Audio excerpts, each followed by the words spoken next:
నమస్తే అండి. నా పేరు doctor Krupa Bajaj, consultant medical oncologist at Omega hospitals Gachibowli.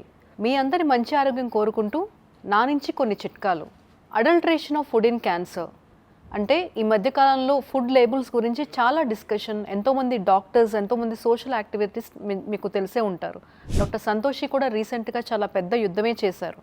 మీ అందరికీ ఒక క్వశ్చన్, మనం ప్రతిరోజు ఆహారం తీసుకుంటున్నాం అనుకుంటున్నాం కదా, కానీ నిజంగా ఆహారం తింటున్నామా లేక మన బాడీకి స్లో పాయిజన్ ఇస్తున్నామా? మార్కెట్లో అందుబాటులో ఎన్నో ఉన్నాయి.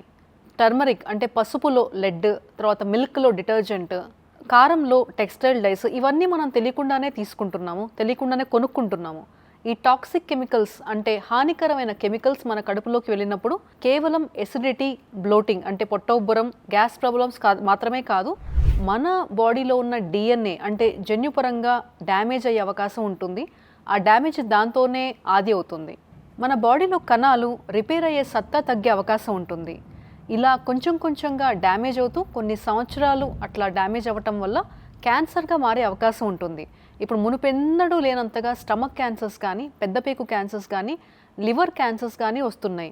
దానికి ఈ రీజన్ చాలా స్ట్రాంగ్ రీజన్. సో ఇవన్నీ మనకు కనిపించవు, వాసన రావు, టేస్ట్ కూడా అలాగే ఉంటుంది. అందుకే మనం డిటెక్ట్ చేయలేము.